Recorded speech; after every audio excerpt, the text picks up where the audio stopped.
Hey believers, back at y'all with another one.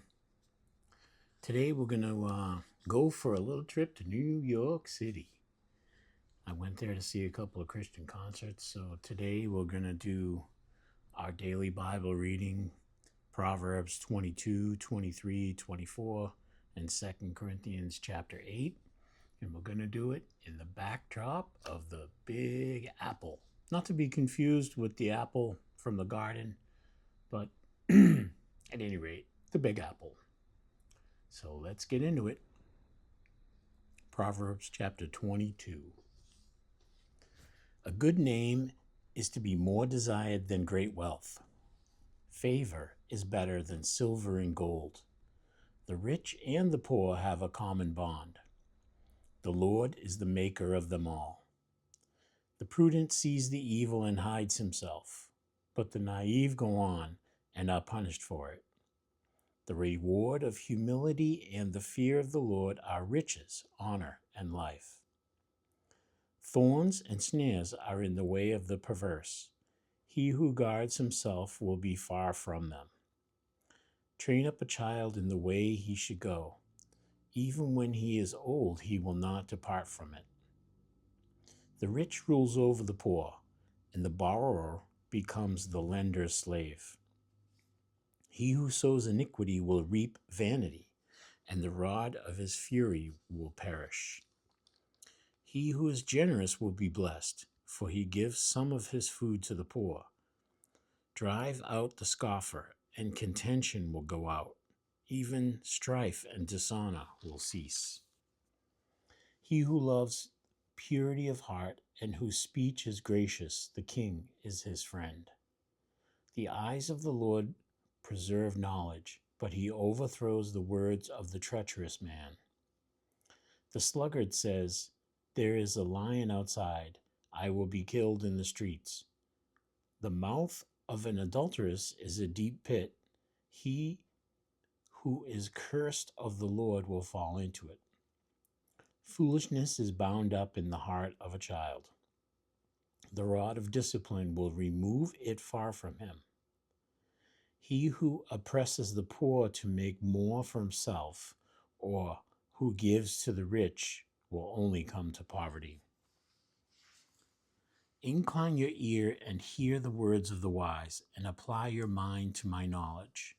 For it will be pleasant if you keep them within you, that they may be ready on your lips, so that your trust may be in the Lord. I have taught you today, even you.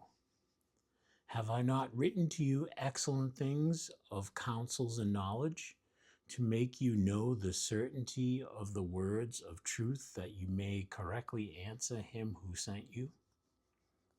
Do not rob the poor because he is poor, or crush the afflicted at the gate, for the Lord will plead their case and take the life of those who rob them. Do not associate with a man given to anger, or go with a hot-tempered man, or you will learn his ways and find a snare for yourself. Do not be among those who give pledges, among those who become guarantors for debts. If you have nothing which to pay, why should he take your bed from under you? Do not move the ancient boundary which your fathers have set. Do you see a man skilled in his work? He will stand before kings.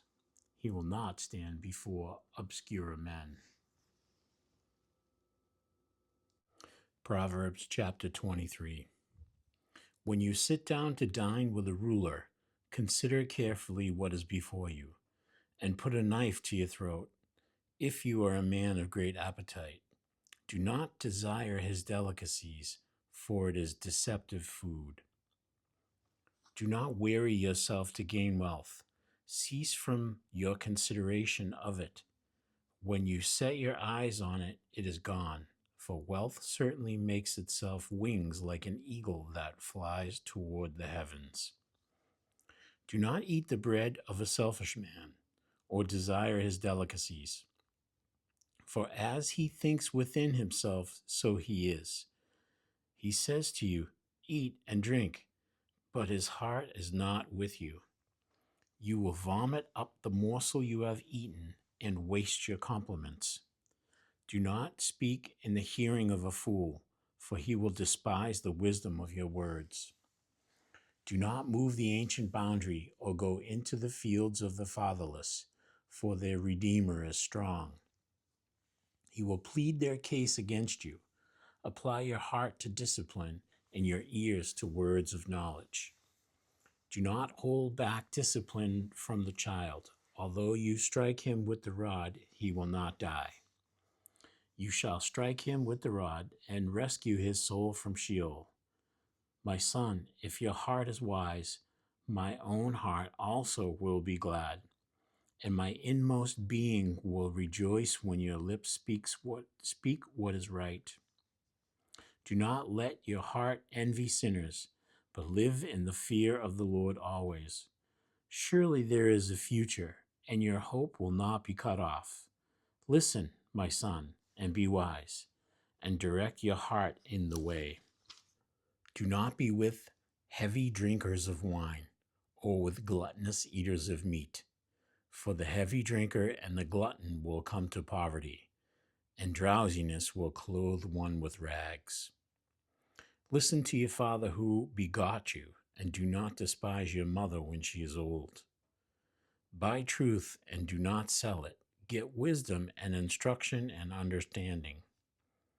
The father of the righteous will greatly rejoice, and he who sires a wise son will be glad in him.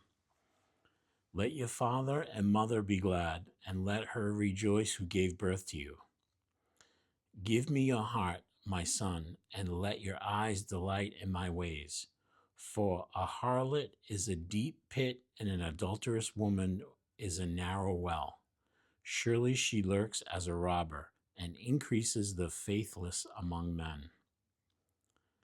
Who has woe? Who has sorrow? Who has contentions? Who has complaining? Who has wounds without cause? Who has redness of eyes? Those who linger long over wine, those who go to taste mixed wine. Do not look on the wine when it is red, when it sparkles in the cup, when it goes down smoothly. At the last, it bites like a serpent and stings like a viper. Your eyes will see strange things, and your mind will utter perverse things, and you will be like one who lies down in the middle of the sea, or like one who lies down on the top of a mast. They struck me, but I did not become ill. They beat me, but I did not know it. When shall I awake? I will seek another drink. Proverbs chapter 24. Do not be envious of evil men, nor desire to be with them, for their minds devise violence, and their lips talk of trouble. By wisdom a house is built, and by understanding it is established. And by knowledge the rooms are filled with all precious and pleasant riches. A wise man is strong, and a man of knowledge increases power. For by the wise guidance you will wage war, and in abundance of counselors there is victory. Wisdom is too exalted for a fool. He does not open his mouth in the gate. One who plans to do evil, men will call him a schemer. The devising of folly is sin, and the scoffer is an abomination to men. If you are slack in the day of distress, your strength is limited. Deliver those who are being taken away to death, and those who are staggering to slaughter. Oh, hold them back. If you say, "See, we did not know this," does he not consider it who weighs the hearts? And does he not know it who keeps your soul?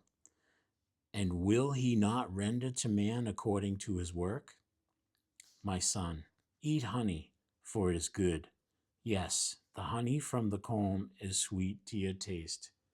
Know that wisdom is thus for your soul.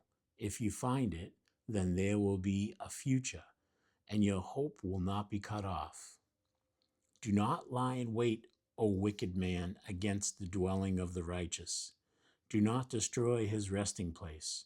For a righteous man falls 7 times and rises again, but the wicked stumble in the time of calamity.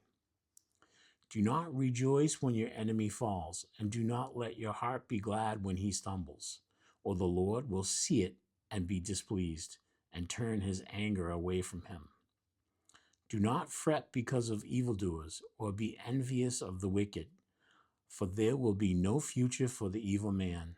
The lamp of the wicked will be put out. My son, fear the Lord and the king. Do not associate with those who are given to change, for their calamity will rise suddenly, and who knows the ruin that comes from both of them. These also are the sayings of the wise. To show partiality in judgment is not good. He who says to the wicked, "You are righteous," peoples will curse him, nations will abhor him. But to those who rebuke the wicked will be delight, and a good blessing will come upon them. He kisses the lips who gives a right answer. Prepare your work outside and make it ready for yourself in the field. Afterwards, then, build your house. Do not be a witness against your neighbor without cause, and do not deceive with your lips. Do not say, "Thus I shall do to him as he has done to me. I will render to the man according to his work." I passed the field of the sluggard and by the vineyard of the man lacking sense, and behold, it was completely overgrown with thistles. Its surface was covered with nettles, and its stone wall was broken down. When I saw it, I reflected upon it. I looked and received instruction. A little sleep, a little slumber, a little folding of the hands to rest. Then your poverty will come as a robber, and your want like an armed man. 2 Corinthians chapter 8. Now, brethren, we wish to make known to you the grace of God which has been given in the churches of Macedonia, that in a great ordeal of affliction with their abundance of joy and their deep poverty overflowed in the wealth of their liberality.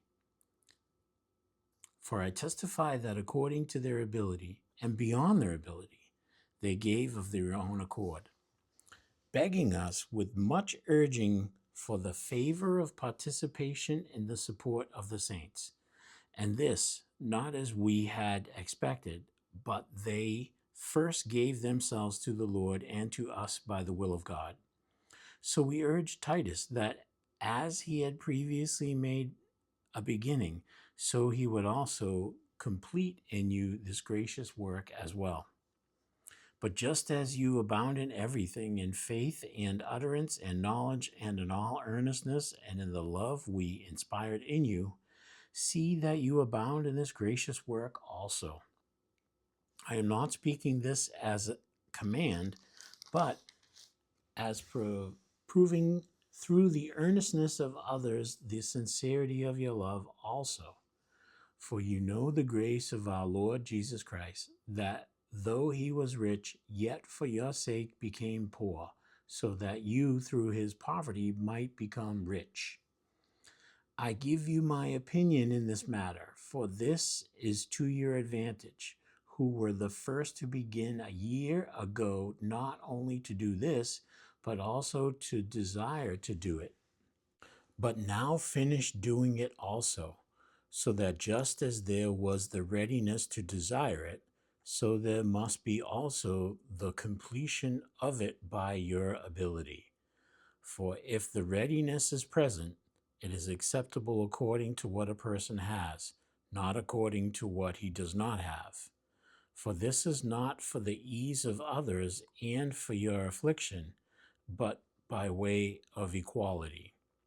At this present time, your abundance being a supply for their need, so that their abundance also may become a supply for your need, that there may be equality. As it is written, he who gathered much did not have too much, and he who gathered little had no lack. But thanks be to God who puts the same earnestness on your behalf in the heart of Titus. For he not only accepted our appeal, but being himself very earnest, he has gone to you of his own accord. We have sent along with him the brother whose fame in the things of the gospel has spread through all the churches. And not only this, but he has also been appointed by the churches to travel with us in this gracious work, which is being administered by us for the glory of the Lord himself, and to show our readiness, taking precautions so that no one will discredit us in our administration of this generous gift. For we have regard for what is honorable, not only in the sight of the Lord, but also in the sight of men. We have sent with them our brother, whom we have often tested and found diligent in many things, but now even more diligent because of his great confidence in you. As for Titus, he is my partner and fellow worker among you. As for our brethren, they are messengers of the churches, a glory to Christ. Therefore, openly before the churches, show them the proof of your love and of our reason for boasting about you. Okay, believers, that's going to wrap this one up. Thank you for coming along for the journey on my trip to New York City. And who knows where we're going next? You never know where the good Lord will lead us. So I hope this was a blessing to you, and we'll catch you back on the next one. Peace. Peace be with you.